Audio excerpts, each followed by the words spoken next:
Hello, Bobby Torres of Brightbox Recording here, and welcome to Mix With Me, Part 2. And today we'll be talking about heavy guitars and bass.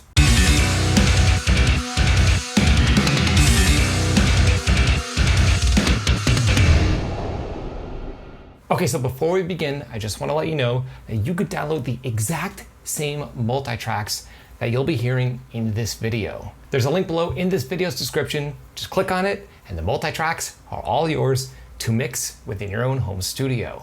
And don't be shy, let me know how you make out with them by leaving a comment in the comment section below of this video. Okay, so in part 1 of this video series, I showed you my in-depth mix breakdown of the drums of this song, and today we're gonna be covering the bass and the guitars, because for me, the weakest link by far in the original mix was the guitar tone.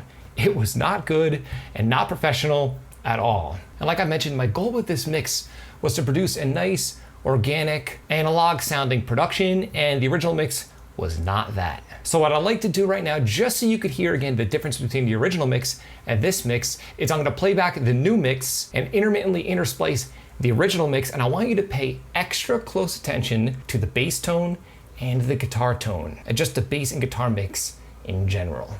How surprised I'm still alive, especially if karma had its way.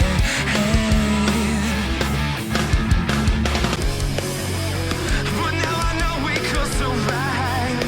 I'm no longer just here filling space, no longer taking you for granted. Maybe I should try a little more. You'll not believe in my new disguise. And baby, it's alive. So let it go. Let it go. Okay, so I don't know about you, but for me, that is a night and day difference. Someone in the comments of the last video mentioned that the new mix almost sounds more wide and almost like the original mix was in mono and there was a blanket laying on top of the speakers when you're listening to it. And a lot of it has to do with the fact that the guitar tone just wasn't good in the original mix. So the question is, what did I do to those same source files in order to produce the result that you're now hearing? Well, in this video, I will break it down and show you exactly what I did. And let's start off with our bass guitar. So now I have two bass tracks here, one called bass and one called bass mids. And believe it or not, they are actually both the exact same track. It's just the bass DI track. I just copied the track over and I'm processing each of them individually and in a slightly different way. And as far as routing is concerned, both bass tracks are being routed directly to my master fader. These days, I usually will create a bass submix, but this mix was really straightforward in its original incarnation, and I wanted to kind of stick with that. So again, the bass is just being routed directly to the output, and let's dive into the actual processing that's happening on these bass tracks. Before we do that, let's actually hear the bass in solo.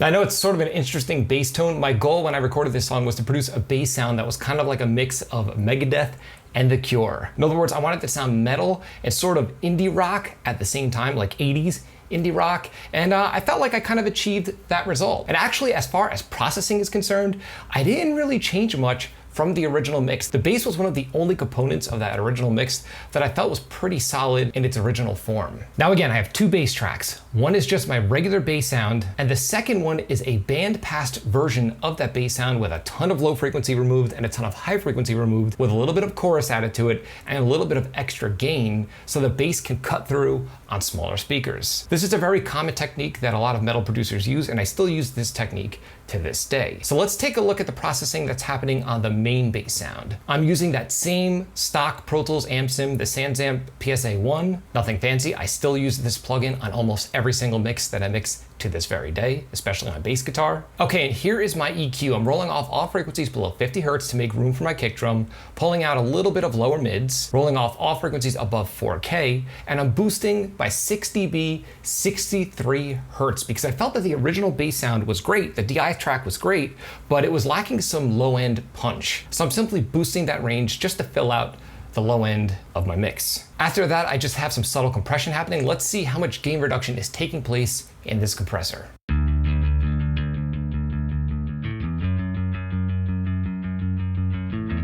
Okay, almost no compression. It's only there catching the peaks, barely at all. And I have a brick wall limiter just to catch any extra stray peaks and keep my bass nice and consistent. Let's see how much gain reduction is taking place in this plugin.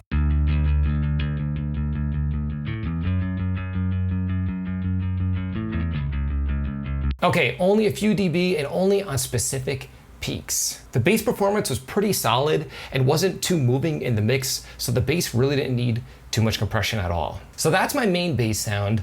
Now let's take a listen to the bass mid-range on its own.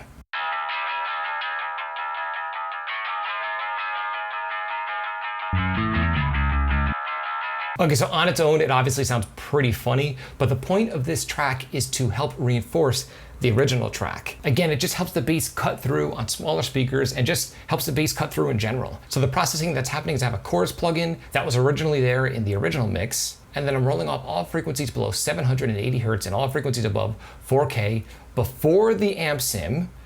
I have that same amp sim. The only difference here is I'm driving it a little harder for a little extra gain. And then I'm rolling off those same frequencies after the amp sim, because the amp sim is by nature going to generate extra frequencies based off of that mid-range, meaning it'll generate extra low-end and high-end harmonics that I don't want. And then I've got that same compressor and that same brick wall limiter. And that is my bass mix. And if you watch the original video where I broke down the original mix, as you can see, it's near identical to that original bass mix. Again, I felt that the bass was probably the strongest component of that original mix in the first place. And just by chance, it worked perfectly with the new mix that it is surrounded by. Now, the big tamale here, those dreadful guitar tracks. Luckily, in the original mix, when I recorded the song back in 2010, I recorded DI tracks. So I was able to reamp those guitars through my favorite amp sim plugin, which is the TSC Audio X50.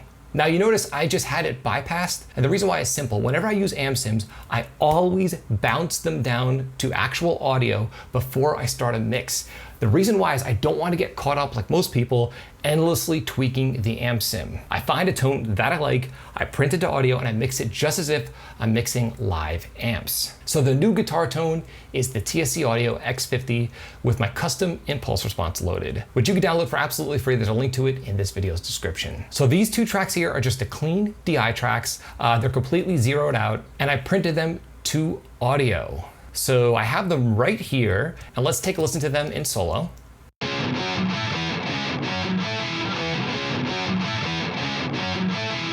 Okay, in my opinion, a huge improvement over the guitar tone in the original mix. Now, as far as routing is concerned, I have these two tracks routed to a guitar submix. Now, before I go over the processing on the guitar submix, let's look at the processing that's happening on the original tracks. I have a little bit of compression, broadband compression, on my rhythm guitars. Now, if you follow this channel, you're probably saying to yourself, wow, I've never seen him use compression on rhythm guitars.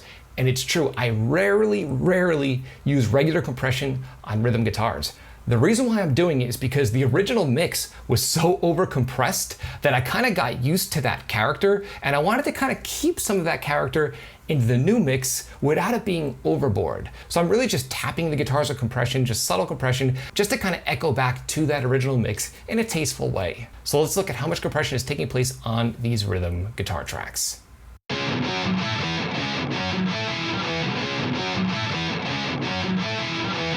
So as you can see, a dB or two just on the subtle peaks. Not much. Now you might notice I have no EQ at all on my rhythm guitars, and that's because I'm EQing the guitars on my guitar submix, which we'll get to in a minute. But there's one extra component of these rhythm guitars that I want to share with you. If you notice, I have the two tracks here that were my original DIs. They're not being used in the mix at all. I have the printed versions of the TSC Audio X50, so they're just audio files. And then I have these two tracks that are called Dirty L and Dirty R. Let's take a listen to what they sound like.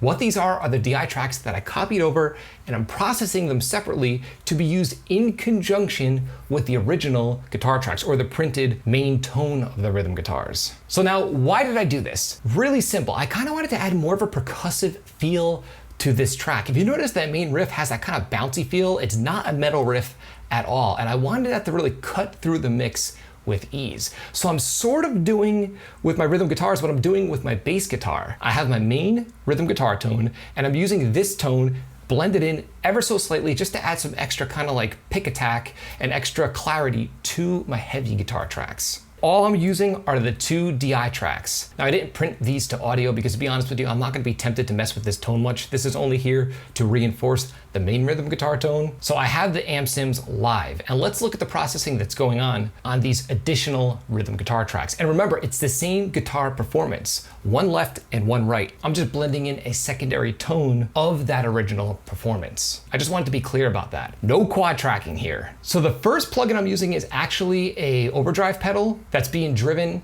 into that same Sans amp plugin. If you notice, I really only use 2 amp sims. For 95% of my productions, I'm using these same 2 amp sims over and over and over again. They pretty much do anything that I want them to do. And if you look here, I'm doing something similar to what I'm doing with that bass mid-range track. I'm filtering out all frequencies below 400 hertz and all frequencies above 6K, just to get rid of the extra low end and lower mids and top end. I have enough of that going on with my main rhythm guitar sound. And I'm compressing it just to bring out the pick attack. Let's see how much compression is happening. Yeah, I'm slamming it pretty hard with compression just to over-exaggerate the pick sound. After the compressor, I'm using a delay plugin to delay these tracks by around 20 milliseconds, just so I can get myself out of trouble with any phase issues that will probably occur by blending these tracks. Now, when you blend multiple guitar tones together of the same performance, more than likely, you're gonna have to deal with phase in some way or another. And the way I sometimes combat that, especially if the secondary tone is more of a background kind of element or a reinforcement type of element, I'll delay the track to get me out of the zone of phase issue zone. And that's why I'm delaying this track by 20 milliseconds. It's sort of like a natural slapback on that original heavy guitar tone. So now, these 4 tracks, my 2 main rhythm guitars and my second additional rhythm guitar tracks, the reinforcement tracks, are being bussed to a guitar submix. And I have that same Britson channel on this track just for some extra analog saturation. Now on my guitar submix, I'm using the Britson channel plugin by Sonymous Plugins just to add some extra analog color to my guitar tracks. I don't do this all of the time, but with this mix, again, I was going for a very, very warm analog sound. And here is the EQ on my rhythm guitars. I'm rolling off all frequencies below 88 hertz and all frequencies above 8K. And I'm notching out a little bit of lower mids, a little bit of upper mids, and a little bit of mid mids, only by 1.5 dB, not by much. And I'm pulling out some of the top end at around 6K. And finally, I'm using my old friend, the C4, to help tame the palm mutes. This is a multi-band compressor that's only compressing the range from around 100 hertz to roughly 250 hertz. No other compression is happening, only that range. If you notice here, I have all of the bands bypassed. And that is all of the processing on my rhythm guitars. But I do have some lead guitars and some guitar overdubs happening in this track. So let's check out the guitar solo again.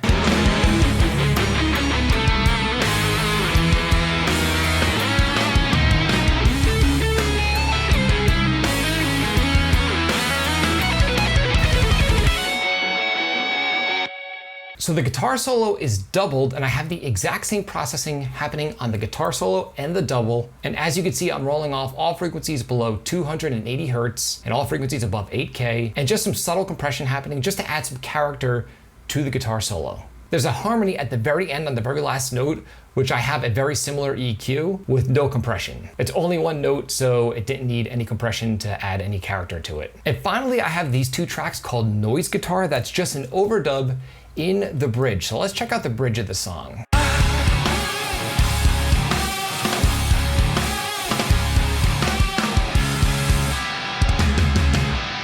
Now let's hear these tracks in solo.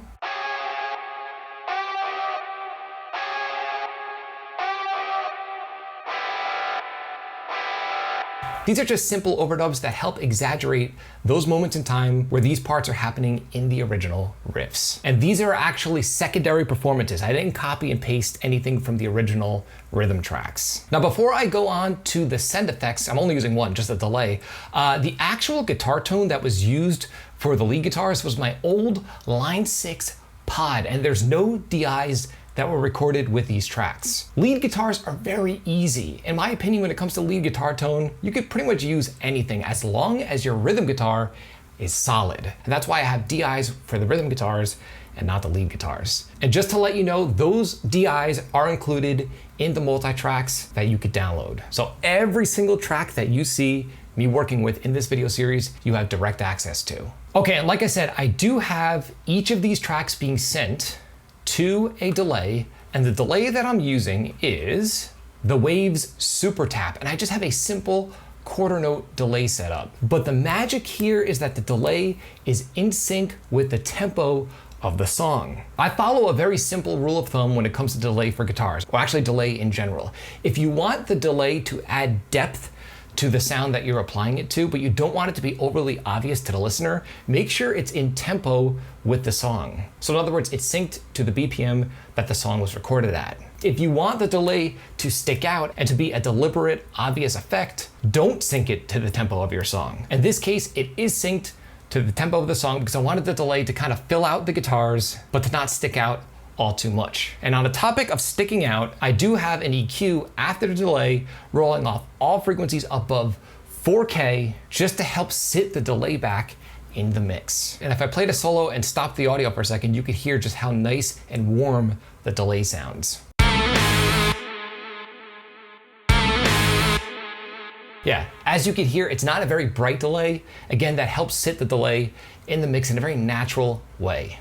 And as far as my guitar and bass tracks, that's it. That's the exact mix that I have going on in the remix of this song. The big takeaway here is that I didn't try to EQ that original guitar tone to death because in my opinion, there was no saving it. It's better just to reamp and use a completely different tone with either a solid impulse response or better microphone placement on a good sounding cab. The cab I used in that original track just didn't sound that great. It was very boxy, nasally, and harsh. So I was better off using an amp sim than miking that particular cab. So again, I just want to remind you that you could download these exact tracks for absolutely free. There's a link below in this video's description. I want you to download them, give the mix a shot, and let me know how you make out. And also, what did you think of the processing on my bass and guitar tracks? Were you shocked at how simple it actually was to achieve something so much better than that original mix? Or did you find that this was really complicated? Let me know your opinion by leaving a comment in the comment section below. I'd love to hear it. If you found this video helpful, like, comment, subscribe, and share. And do not forget to click the little bell icon so you can be notified every time I upload one of my weekly videos on all things metal and rock production. If you'd like to pick up some Frightbox swag, there's a link below to the Frightbox merch store in this video's description. We've got t-shirts, mugs, and other cool stuff on the way. And be sure to catch Friday's video for part 3, where I do an in-depth breakdown of my vocal tracks, as well as what I have going on my master bus to achieve this result. Be sure to catch it, you're not gonna wanna miss it. And until next time, happy mixing.